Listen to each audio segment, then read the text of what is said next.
Hi. Hey. Welcome to Public Knuisance. This is the first episode ever that we are filming, and we are going to dive into a little bit of a interview from our podcast studio.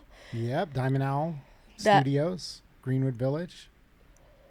They're going to ask me a couple questions about what public nuisance is, and then we'll dive into some stuff a little bit more targeted to what our mission is. But for starters, yeah, just fire questions at me. Okay, so first and foremost, the name. Where did you come up with that? Why public nuisance? Why are you being a menace to society?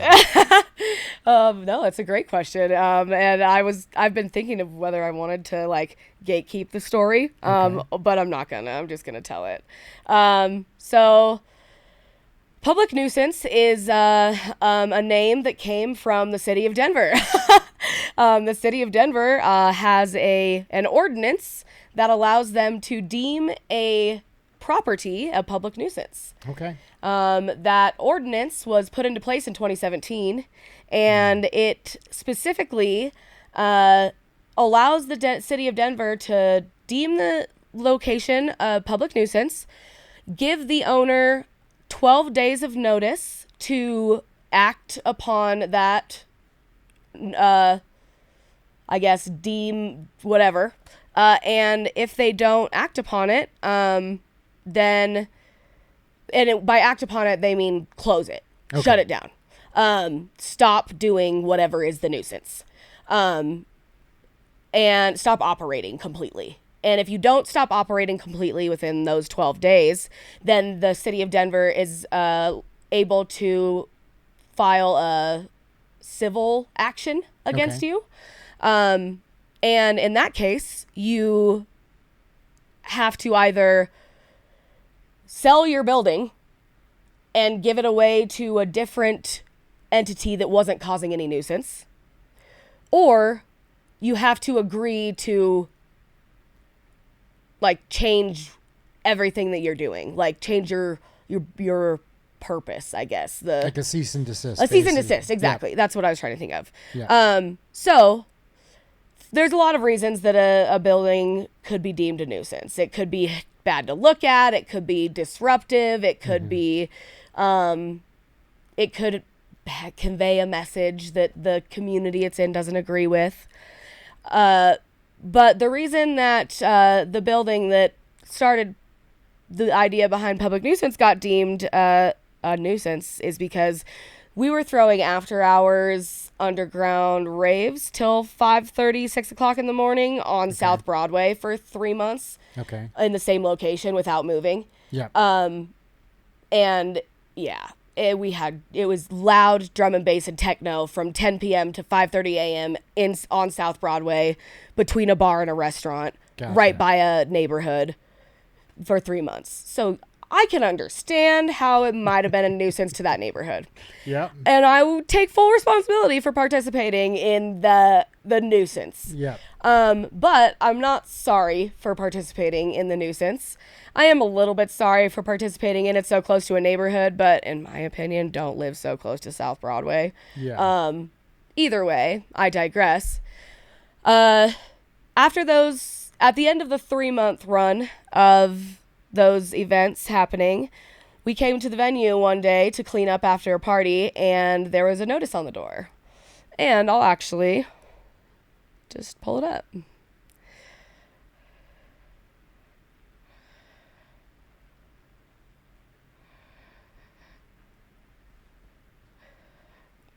When was this? This all happened in March. Okay. The end of March was when we went to the building and saw this notice. Where are my favorites? So this year is when this all went down. Yeah. Okay. Yeah. The party. But the ordinance was put into place in 2017. 2017 is when Denver created this ordinance. Gotcha. Do you know if it was in reaction to something in specific? I don't know. That would be an interesting thing to look at. Because I remember reading an article. First, I had heard that there was these late night parties being thrown at a warehouse. It was like Rhinoceropolis or something. Yes. Okay. Actually, so that's interesting. I was just. Didn't they use that to close down that place? Did they? if they did, that's really interesting. And whoever owned Rhinoceropolis should come talk to us. Wow, that's really interesting because the Rhinoceropolis is one of the most iconic underground venues in Denver. Mm-hmm. And it kind of... It did get shut down, right? It did get shut down, but... Like around that time frame? I don't know. No? I have no idea. If we... I'm sure we could look it up. I'm looking for this picture right now. Yeah, can you help us out, Chase? Yes. Rhinoceropolis was one of the... I'm a big chat GPT girl. Okay. I like to chat GPT instead of Google. Yeah. So I was asking ChatGPT what some of the most, and I also like to ask ChatGPT things that I already know to see like what it knows. Yeah. Like I asked ChatGPT to tell me about the underground music scene in Denver. To see if it's got the actual tea. Yeah. And Rhinoceropolis was one of the things it brought up. So that's really interesting if that is the beginning of the public nuisance ordinance. Oh, I thought he was. How do you... Oh, my goodness. Sorry. It is really, really good, though. Worth the wait. Here we go. Alrighty. To all owners, occupants, and other persons with any legal or equitable interest or right and possession of the following property. Address redacted. This property has been identified as a public nuisance as defined in section blah, blah, blah, blah, blah. Due to the following activities... Redacted. 10 days after the posting and mailing of this notice, the City of Denver may file a civil action under Chapter 37, Article 2 and 3 and the Denver Revised Municipal Code for closure of the property and other remedies provided by law. For more information, contact the Public Nuisance Abatement Coordinator. That is someone's job title, and that is why I made my job title the Public Nuisance Enrichment Coordinator. Nice. And this notice was posted with the purpose to close our venue to do the after hours raves. When that happened, actually, I'm just gonna blow it up. The location was 2 South Broadway. Okay. The library is what we called it. It's the old Mutiny bookstore. Oh yes. My dad used to go there all the time. Exactly. Which brings me to my next point. The public nuisance ordinance that Denver instated is oftentimes used to seize buildings that the city of Denver thinks are valuable, not historic. And Mutiny Bookstore is a historic location. It was a staple in the South Broadway community for, I want to say, 30 to 40 years. And it was a place where people came to be creative. So is that why they had to close down? No. Okay. No. So it was empty for like 3 or 4 years before we got a lease on the space. Gotcha. And when I say we, I mean my friends who had the company. But we didn't have any kind of like, there was no pre-planning to it being a after hours spot. Yeah. It was just that the bookstore or the building was empty. There was still books on the wall. We kept all the books on the wall in the library. When we first got there, it was just the upstairs. There was used to be a soda fountain in there, which is where we had our bar behind the soda fountain there. But when you first walk in, it's just there. You walk in and there's bookshelves. In the right there, and the whole room is just floor to ceiling bookshelves, and we kept all of those books that were still in there, and then we had artists come in and paint anything else that was showing the ceiling, any wall space that was there, and then we brought in the sound, and that was Novation was the first. Novation wasn't about making it a production, like a big hee-haw, not a lot of lights, not a lot of, like, you could walk into a dark, grimy, gritty basement shit. Yeah. Was Novation's vibe. And the library was kind of the first place for that to, like, grow roots. And I think it was really important, actually, that we stayed there for 3 months. I think that it kind of solidified the fact that we do need to do this a little bit more mainstream for the culture, because the culture of dance music is now stadiums, and that's kind of where the problem lies, I think. The way that I digress, the way the public nuisance started was by the city of Denver posting this on this door. I had so many plans and ideas to turn the library into a place to grow that culture. I knew that throwing 18 plus after hours till 5:30 in that neighborhood was probably a nuisance. So did anything happen? Like, did anybody do anything crazy? Yeah. Like break into vehicles? No. There was no destruction. Yeah. I think that's worth mentioning, because it's absolutely. like when you think about like a public nuisance, I mean, there is all types of stuff and all types of policies where you have, drugged out people running around completely free, breaking into stuff. Well, I mean, it was a party. Yeah. So sure, there were some fucked up people, but we kicked them out.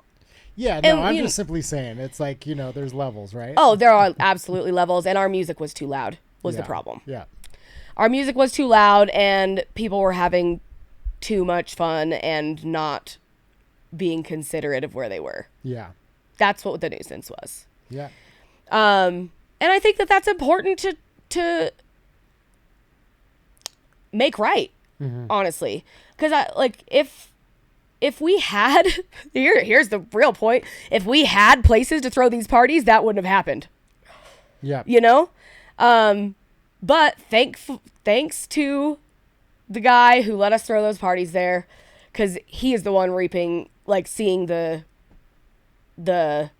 what do you call it, aftermath of this. He's the building owner. He's the one who it's on, and the city of Denver makes it very clear that if you didn't know, it doesn't matter.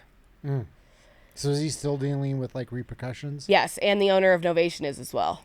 Okay. Yeah. A big hurdle that these companies face is making enough money at these parties to keep throwing them. And the easiest way to make enough money at these parties is to have your own bar. And a lot of the time that getting the proper licensing to have your own bar is not possible. No, it's not easy. Or possible with a pop-up like that. They have a cabaret license or anything? So that's the stuff I started looking into. Yeah. When we wanted to, because when we first got shut down, we dug our heels in and we wanted to keep partying there. So we stopped having a bar. Because that was what the deal was. We had an illegal bar. Yeah. Let's just say it. Yeah. So we had an illegal bar, and also our security guards who are licensed to carry firearms were carrying firearms on Broadway, which is illegal. Yeah. And we didn't know that. Our security guards didn't know that. But that is true in the city limits of Denver, 16th Street Mall, and Broadway. Even if you have liquor and guns, liquor, guns, and loud music, it's not that big of a deal. Yeah. But licensed, trained security guards, licensed to carry guns, and serving alcohol without a license. Those are the two technicalities that got us shut down. And looking back, I now know that they were watching us for way longer than we thought. Yeah, they're probably building a case. Oh, apparently there's plenty of body cam footage. Yeah. But the point of it is they couldn't shut us down for partying. So they had to find something to shut us down for. This notice specifically says 2 or more violations within a 180-day period. So they got us for the alcohol that one night. Yeah. Then 3 weeks later, they saw security guards, because we hired better security after they got in the first time. Yeah. They saw 3 security guards standing outside, and instead of issuing them a ticket, they issued them 3 tickets. Each of them got a ticket for carrying in a restricted area. One of those security guards is a active police officer. So, I don't know what kind of things that has to do with going Yeah. up the line. But obviously there was some forethought about like, what can we get them on, kind of a thing. It's like, where's the line though? Because it's like you have college keg parties, you have all these different things, you know what I mean, where people want to come together. So where do you draw the line between like what's like acceptable and unacceptable? That's a really good point. You know, and it's like something, I mean, everybody is like, has a background to some degree of having a party, whether it's a couple people, more people, get a keg. Oh, you know yeah. what I mean? It's like, where does it become an unauthorized? And then you start charging $5 at the door for the cup, Yep. and then you're charging, and then it's Yes, and then it's the same thing we're doing. Yeah, it's like all teenagers throughout time have done something like that, you know, up to like young adults to like, you know, even fully blown, you know, people will have parties and have liquor and blah, blah, blah. So it's like, where are those lines of what's like acceptable and not acceptable? Yeah, let's fucking figure that out. That would be really But a helpful lot of to it, know. I think, has to deal with like money. That's what a lot of it is. And they're protecting like businesses, and there's Absolutely. barriers to entry because they don't, you know, frankly, don't want everybody to be able to do that. Yeah. Yeah. And I think that's the real nuisance, Mm-hmm. is, in my opinion, is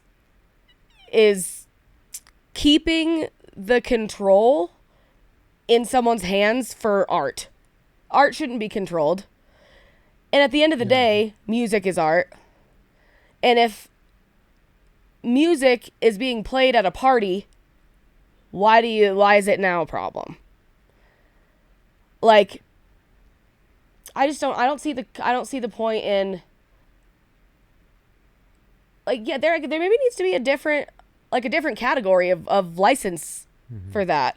And I will say that on the record, I thought our bar was legal. Yeah. Because we are registered as a nonprofit. As a nonprofit, you're legally allowed to serve alcohol, because we weren't selling alcohol. Yeah. We were selling tickets. Yeah.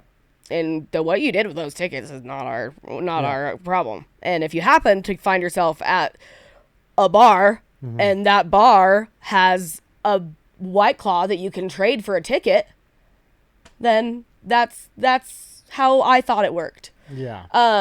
Clearly, after looking into it later, you do need an event license to do Yeah. that, like a special, what do you say, cabaret? Yeah. Also, isn't there only like 4 cabaret licenses issued in Denver? I mean, I don't know how they do that. Once again, that's all like super restricted. Any type of like liquor license and anything like that is always. Also, fun fact, if you ever get any violation for serving alcohol without a license, you're never allowed to apply for a liquor license. Yeah, that's how it works. Yep. 1 strike. Yeah. What'd you find out about Rhinoceropolis? I had it all pulled up. Want me to send it over to you? Yeah. Yeah, it's funny because I was like raving back in the 90s when it Right. was like in warehouses and, you know, 3 different map points, and, you know, it was constantly getting busted by the police. So that was just like a part of like what you dealt with. And Yeah. I've been seeing all these like TikToks, and it's funny to me because it's like, you know, I'll just say it, kids. I'm older. I'm 46 years old. You know kids. what I mean?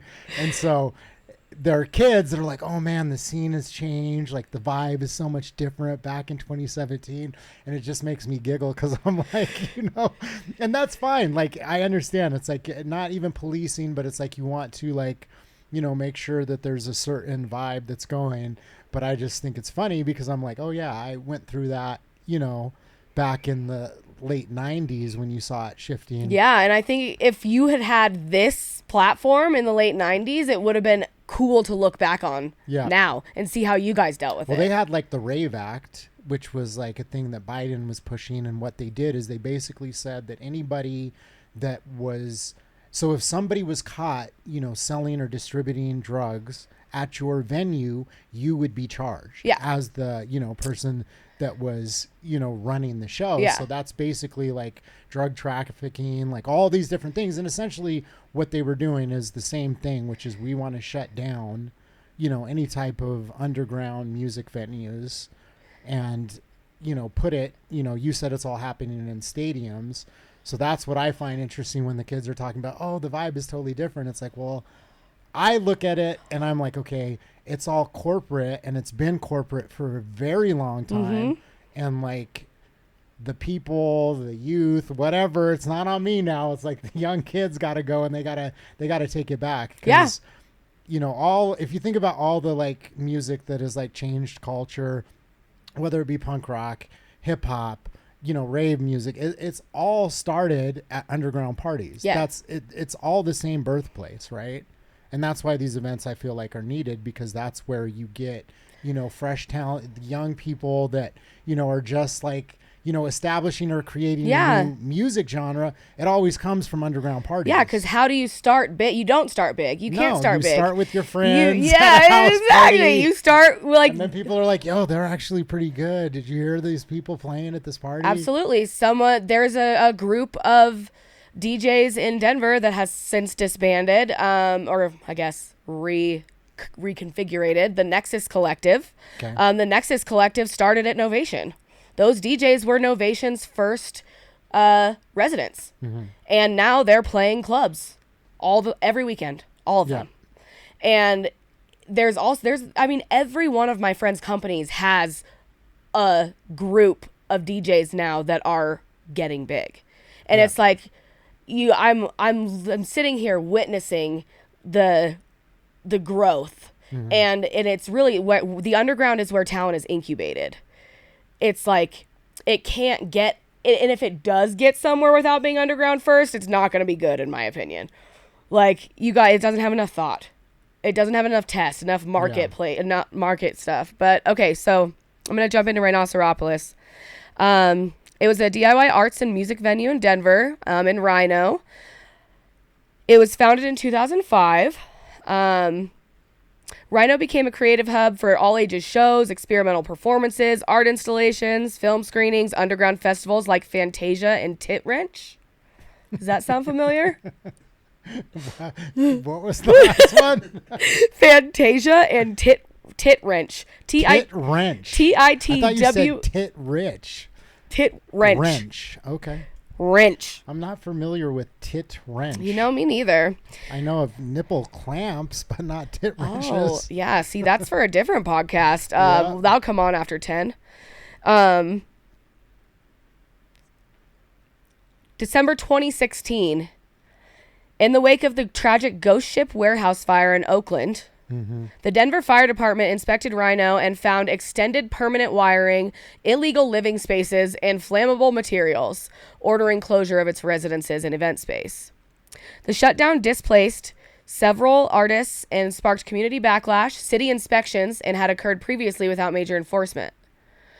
The closure left a void in Denver's underground scene, though activists and supporters, including local philanthropists like Meow Wolf, raised funds to bring Rhino back in a safer capacity. So that would make sense, because that was 2016, right? 2016. And then the law came about 2017. Yeah. It makes sense that they were like, okay, we need something in place, some sort of legal, nuisance. Teeth that we can use to shut down these places. Yeah. Denver Public Nuisance Ordinance. Just going to let that think. Public nuisance is definitely making waves in Denver. No. That's funny. We'll do that later. But that's interesting, and I'm going to do some research on that to see if Do you remember that, like, ghost ship or whatever that was? Yeah. In LA? Yeah. Or Oakland? Yeah, I that do. was pretty bad. I think it was like 400 people or something died. And so that sparked Denver to look at Rhino. Yep. Yeah, I think they started cracking down on warehouse parties all over the country because of stuff like that. I'm really glad that nothing like that has ever happened at any venue that I'm at, because I'm sure, not that I don't think about that, and harm reduction is one of the biggest priorities at any of the events that my friends put on. Harm reduction is like the first thing on the agenda. We have a friend who has a harm reduction company that provides support for these events. She's also a DJ in the scene. Well, it's always been a part of the community because, back in the day, and which is crazy to think about back in the day, but, Dance Safe, which is like are you familiar with them? Yeah. Okay. So they do like testing kits to be able to test pills to, see if they're adulterated, if they're pure, if there's something mixed in them. And, in my era back in the 90s, people would be like, oh my God, you know, they put all this stuff in the pills, and it's like nothing like it is today. Like legitimately today, it can be lethal. You know, they put fentanyl in them. So while those things did happen at that time, you know, when you compare it to today, it's actually like, you know, insanity. Yeah. You know, how bad it is.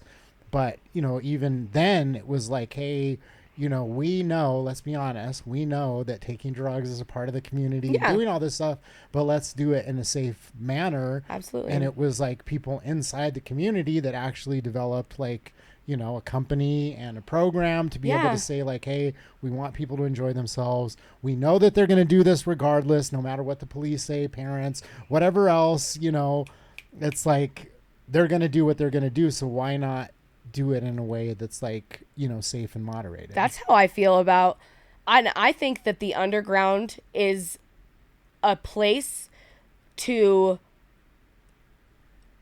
really be able to live in a way that isn't controlled by outside, like, what is the word I'm trying, what I'm trying to say is, I think alcohol, cigarettes, cocaine, ecstasy, I think it's all the same.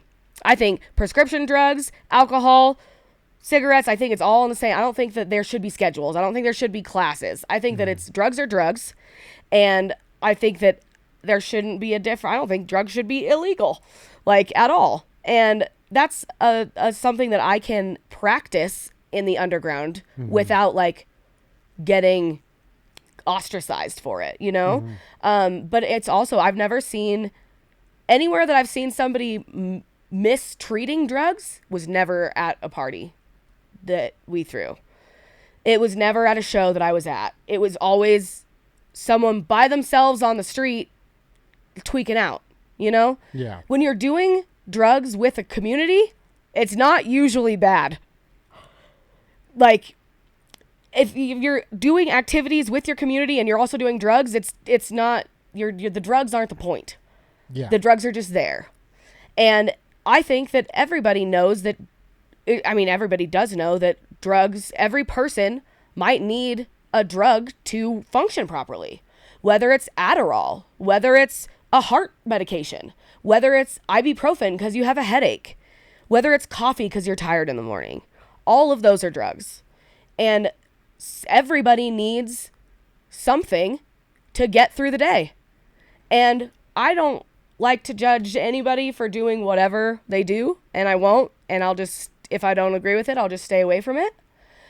And I think that's a consensus in the culture, is that if you, like, be safe, control yourself, look out for others, and be cognizant.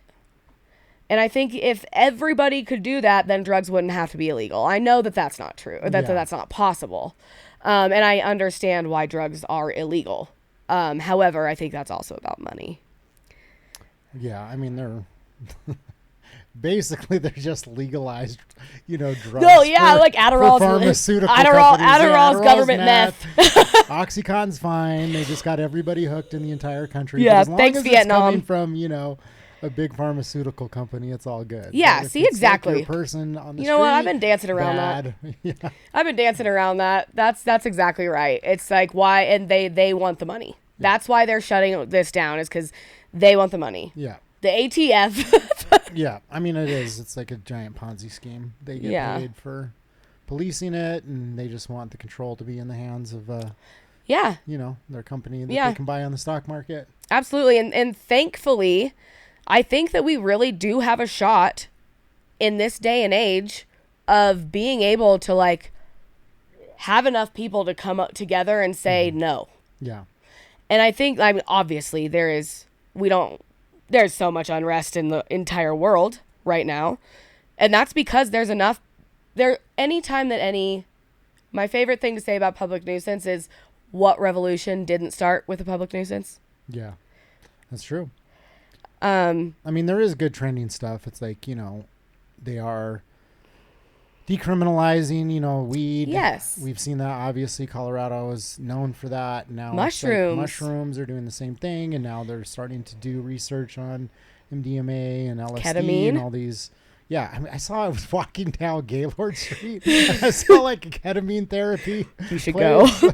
You should go. No, I've only done ketamine like a couple times. It's kind of funny because I always just, heard people going to K-hole.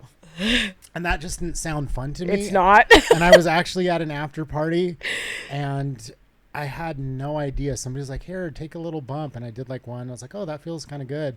And then they're like, here, take another one. Oh, that's... And I went into La La Land, like full on hallucination. It was actually enjoyable, but I just did not know. My first K-hole was good that, too. that's what that was. I had no idea.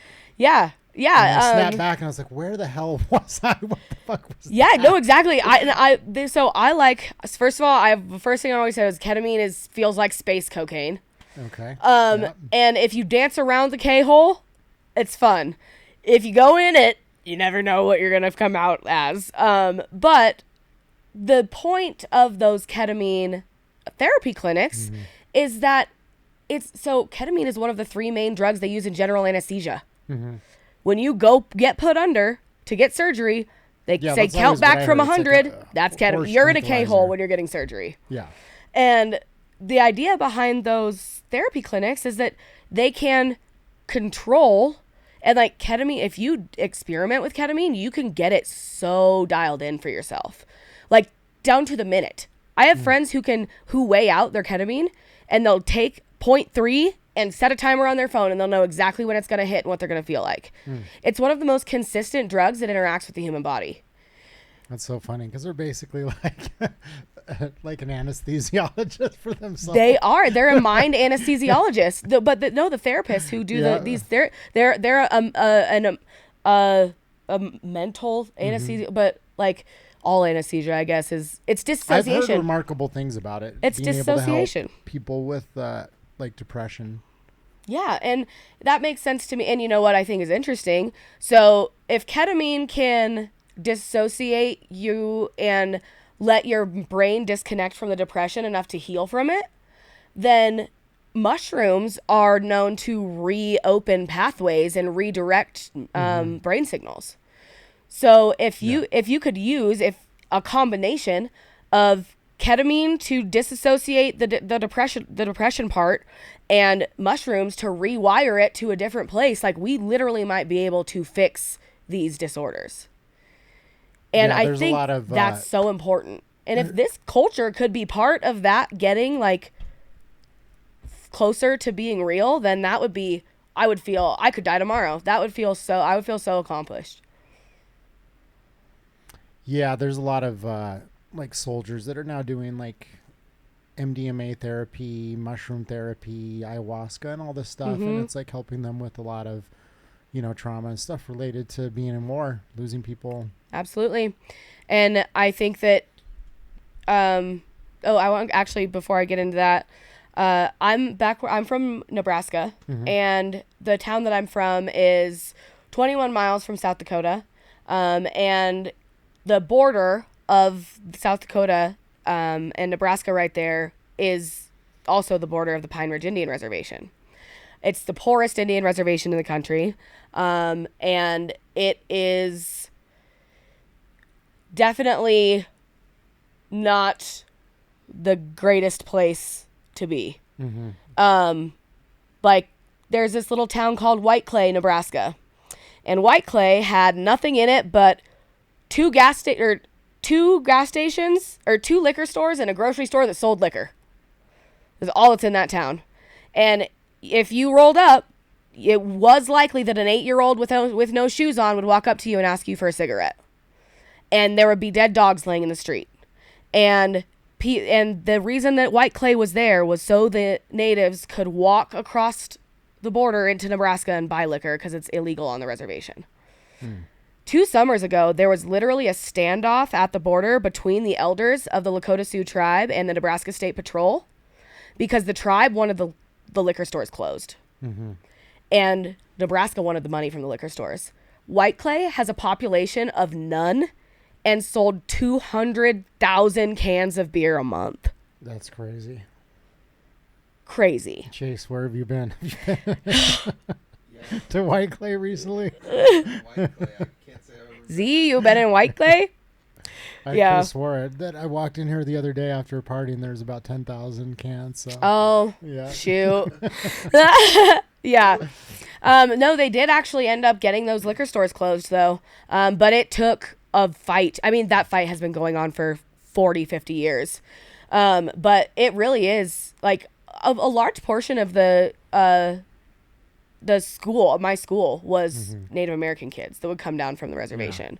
And all of them would talk about how there was a big problem with alcohol in their, not just the culture, but like genetically. Yeah. But also culture. Alcohol is not in very few situations is alcohol does it help you with anything? You know, like pain maybe. But like as far as spirituality, alcohol is not useful. And especially in Native American cultures, spirituality and keeping your spirit clean is the most important thing. And they don't believe alcohol is a part of that. They didn't have any alcohol in their culture before we came. Other plant medicines, other substances, yes. But those, and even MDMA is a what do you call it? Not real, synthetic substance. Yeah, I mean, can't they synthesize it from like nutmeg? Isn't that where it comes from? I don't know. Pretty sure they can make it out of nutmeg. It's Okay. funny because you know how I found that out? How? Yeah, I would actually really would like to know. My mom was like taking some like ongoing courses for a nursing class, and she had it like a book open. And I was like doing whatever, snooping around. That's like when You I flipped to started the drug raving. chapter? When I was like 16, and I just like walked by her homework that she was doing, and it's like something about drugs, and I'm like, oh, that's interesting. I start reading it, and so yeah, they can derive it from nutmeg. I was like, holy shit! You're like, Mom, can we go get some nutmeg? Yeah, exactly. That's funny. Yeah. Well, I mean, sure, and I'm that makes sense. Yeah. Then, because I was going to say, Seems like all the best things come from the from Nature. the earth. From They nature. do. Yeah. they do absolutely. Let me look at this real quick. I think even like, speed's made from ephedra. And I know ephedra plants grow all over. Ephedra's a plant? Yes. No fucking Yes. shit. It's like this like twiggy like plant that's See, all over drugs like, are fine. the desert. That's crazy. I didn't know that. Yeah. Yeah, Yeah, that's. they used to make tea out of it. See, and I've always wanted to try like chewing on a coca leaf. Yeah. Um, I went to Colombia. Did you try it? Yeah. and I like people do it just like. I actually ate mushrooms in Colombia. I'm probably one of the only people. You're gonna be a regular guest on my to podcast. smuggle drugs into Colombia. So I made these like mushroom chocolates. And we went to the beach and like ate them, and I was with Sam, Sam and Carlita, and they're like, I was like, okay, be careful with these, just like eat like a little bit, and it's chocolate. So of course they're like, chocolate. So I ate like a half of one. And we made like just like these little like round like little chunks. So I eat like half one. I'm like, that should be good, ladies. Don't eat any more. Like, let's not go That should overboard. be good, ladies. Of course, I come back and they're just like, yummy chocolate, and I'm like, the fuck are you doing? I was like, okay, I guess we're going all in because I can't have you guys like, Oh my just God. give it to me. So I just start eating it too, and of course they're like, phew, that was an interesting walk back through the jungle. I accidentally smuggled drugs into Costa Rica. Just weed. Yeah. But the first time I ever tried cocaine was in Costa Rica off a 40-year-old lady's fingernail in a club.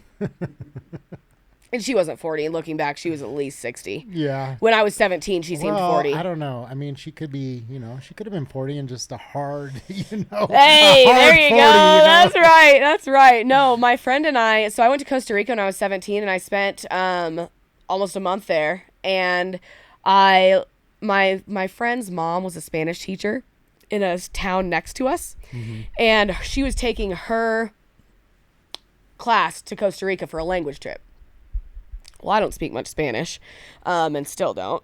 But my friend Mackenzie and I got to go on this trip with them, just not as like sanctioned by the school. We still got to fundraise with them and do it all, but like her mom was our chaperone. And her mom was busy chaperoning her actual students. So Mackenzie and I got to kind of do whatever the fuck we wanted to. And we snuck out of our hotel room in downtown San Jose, Costa Rica. And we walked down a dark alley into a nightclub in downtown San Jose, Costa Rica as 17-year-old American girls. Looking back, thank you, God. But walked into this club, and immediately this woman who looked in like maybe like a VIP area. It was kind of towards the back of the club, raised up a little bit, had a little like balcony around it. And we looked over and we kind of ended up like on the outside of it. And she was like, "Hey, you girls come up here." So we went up there with her and she was like, "What are you doing here?" And we were like, "We wanted to party." And she was like, "Okay. Like, were you going to get a drink?" And we were like, "Yeah." And she was like, "I'll get your drink for you." So she had somebody go get drinks for us. They brought them back. She was like, "Do you guys smoke weed?" We were like, "Yeah." She lit us up a joint. We smoked a joint with her. She's like, "Do you guys do cocaine?" We're like, "Yeah." Hadn't. Neither of us did it. But we were like, "Sure, we do now." And she served us both up. Have never experienced anything like that from cocaine in the U.S. ever. I'm pretty sure that what I tried was like the best cocaine I'll ever have. But it was, yeah, that lady was probably the reason that I'm still here today. But yeah, shoot. What should we talk about now? I don't know. We went off on a tangent. We did. Can we maybe like take a little break? Mm-hmm. Yeah. You guys went for a solid